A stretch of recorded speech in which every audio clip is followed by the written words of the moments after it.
Let's take a look at another Infinity game. This time it's Imperial Service, as usual, with the Yujing against Aleph with the Steel Phalanx, and it will be my very first time playing against Aleph. Always looked those guys. I was originally going to play Aleph, and I've already painted up the Steel Phalanx starter set, but it might be a while before I add extra guys to get them on the table. But always been looking forward to this one. New opponent as well. Here's the setup. We're playing Frontline, so you've got to try to push as far forward through the table as you can towards your enemy's deployment zone without actually ending up in their deployment zone. So there are three abstract strips throughout the middle of the table.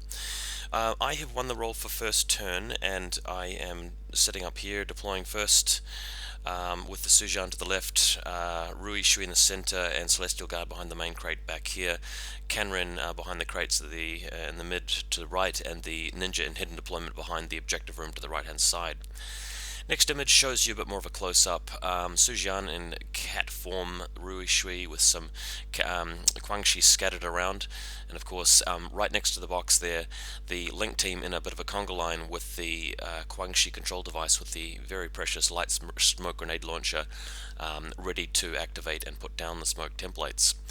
Next image, you can see my opponent's side of the field. He's actually painted his army, which is unfortunately a bit of a rare thing in the Infinity scene where I live, although I'm encouraging people to get more into it. So kudos to my opponent for actually painting some very nice looking models.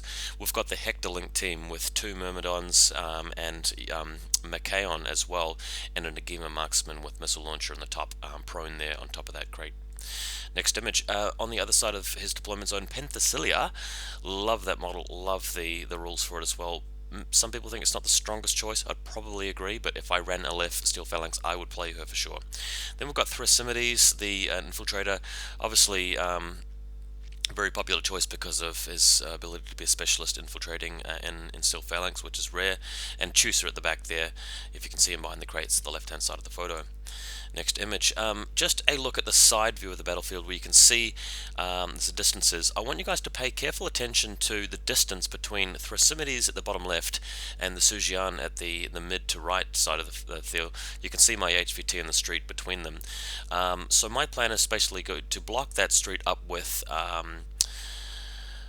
what do you call them, smoke grenade templates, and move through there after killing the Agema, because the Agema can see through the smoke, and then once the Battlecat gets across the street, he'll be able to kill those two models, hopefully.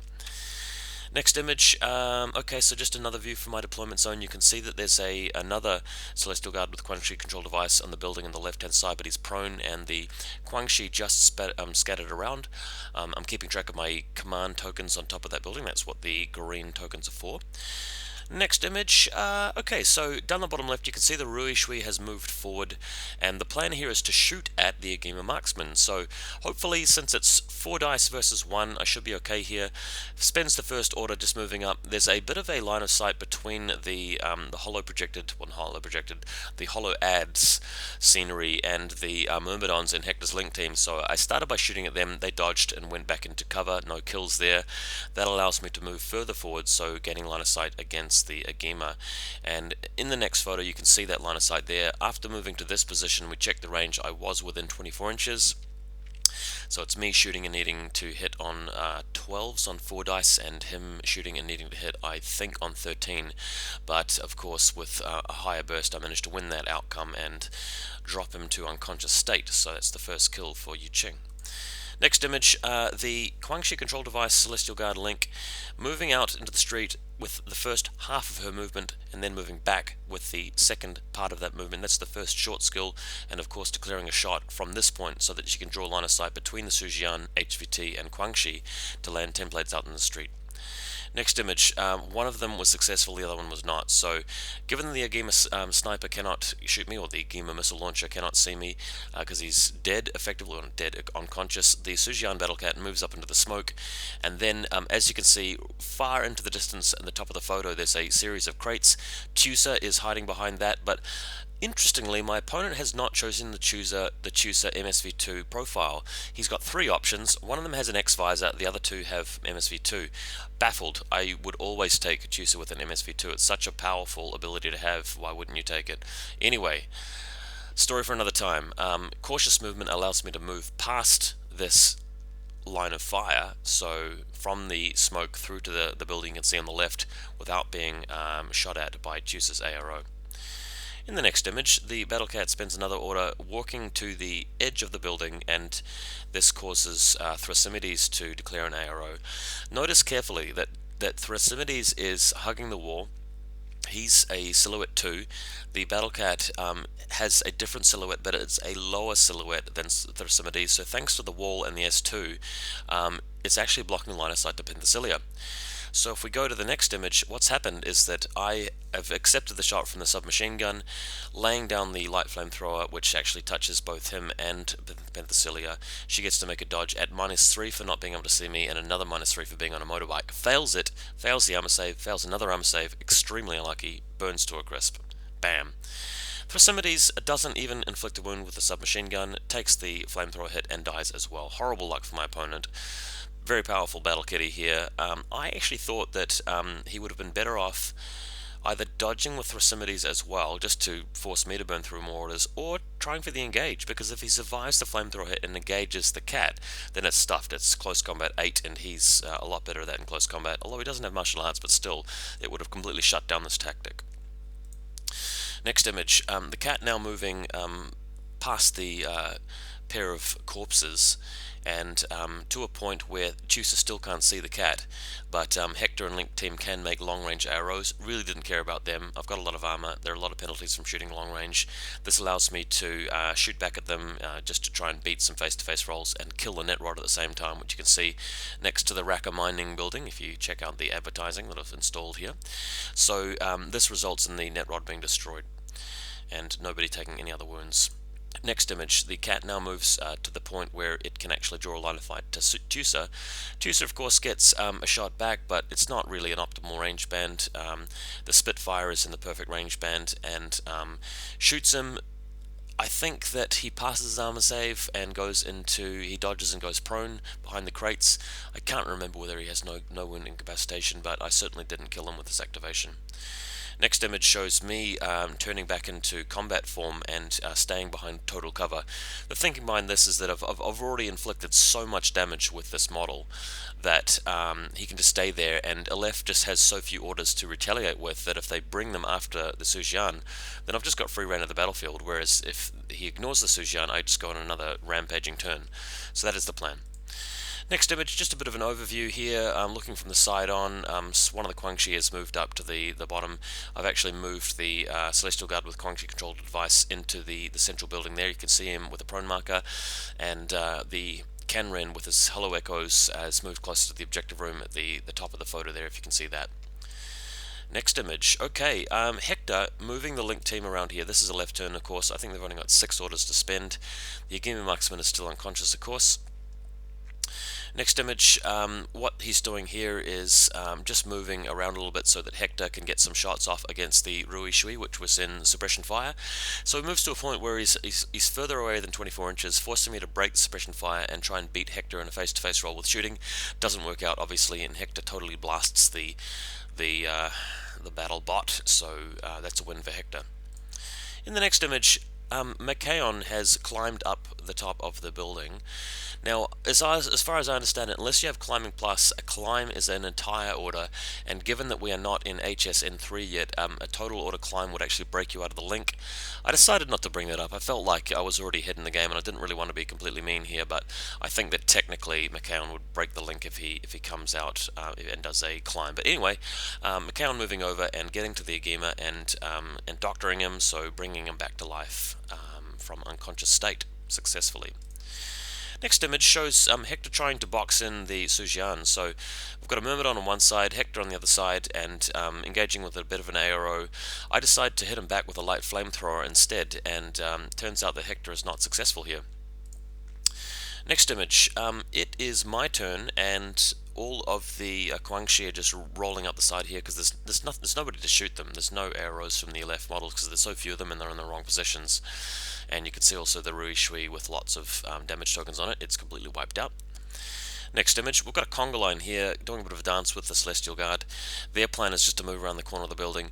I want to use the order pool that has 10 orders in it that doesn't include the Sujian first, just so, I can fall back on the Sujian if that doesn't work out. If these guys do successfully get the damage done, then the Sujian is just free to do whatever it wants and just land the killing blow. Next image, we've got the Spitfire Link team. He's moved around the corner, he's shooting long range at Hector. Hector gets 2 shots back because of his burst, I get 5 shots because of my Link. But wow, ends up not working for me here. The Celestial Guard with Spitfire gets shot in arrow, so it seems like a left doing better in the erect turn than in the positive turn. Check out that HVT model though, she looks really cool. Next image, a Kenrin forward observer moving up in front of this police car. He's got 2 Hello Echoes, shooting the boarding shotgun at long range, but finding out that in a Link team of 4, you get 6 Sense level 2, which apparently lets you shoot at a model even though you're not facing the right way. Correct me if I'm wrong in the comments, but I believe that's how it's played, so the Kenrin gets shot as well. Fancy that. Next image, okay, Myrmidon with chain rifle attacking at this point and landing a chain rifle attack against the Sujian, which it completely shrugs off, and Sujian are responding to Hector by shooting him and actually causing a wound to him. So Aleph really unlucky here. Sujian is fine, hasn't even taken a single wound, and Hector is wounded by the cat. Next image, breaking the ninja out of hidden deployment. He's still a model. A marker though. So opening the building door and moving into the building. Plan is to engage the Igema sniper who has just been revived. Next image, so Ninja breaking out of hidden deployment and Tio Camo to do a surprise shot on the Igema missile launcher. And apparently in this game, if you're not a Sujian, you're terrible because the Ninja fails as well. So what have we had so far? We've had the Rishui go down, we've got the Spitfire Celestial Guard go down. Now we've got the Ninja die. The Kenrin is dead. It's only the Sujian which has been having really good luck. Everybody else has been completely failing. I guess it's fair. I mean, luck swings back both ways. Next image. Sujian in the active turn, moving up behind the building and shooting all of his shots into Hector. I've survived 2 Oblivion attempts from the Myrmidon hacker, but I've actually shrugged off both of them. She failed her whip check, or I passed my BTS save. Either one of those events occurred, and at this point the Sujian just wrecking everybody. Next image, because he's defended by throwing down a smoke grenade as a response after I shot Hector, the cat just goes back into mobility form and runs away behind this building. In complete pristine condition, by the way. No wounds taken at all. Just standing next to the corpse of Thrasimides, thinking of having him for lunch later if it gets hungry. Next image, a bit of a zoom out. Okay, so we've got a left here in loss of lieutenant. Chusa is just coming behind the crate here. Same with the Myrmidon. We've got a Myrmidon hacker moving a bit further up. Michaelan's crawled down from the building. That's about it.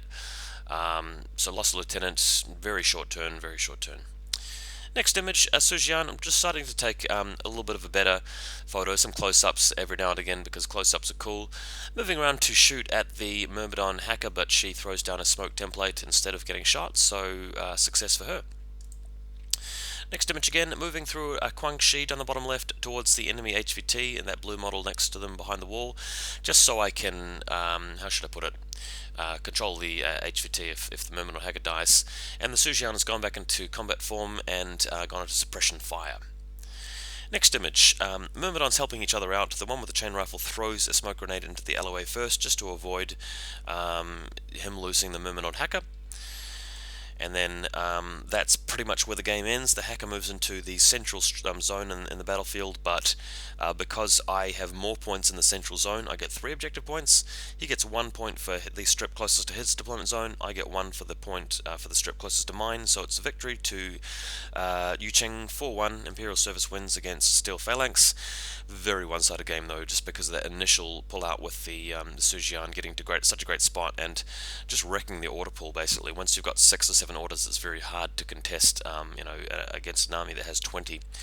So anyway, first game against Aleph is a success. Hopefully you guys stick around and watch some more bat reps, and don't forget to go onto the description and rate and comment on Flamestrike.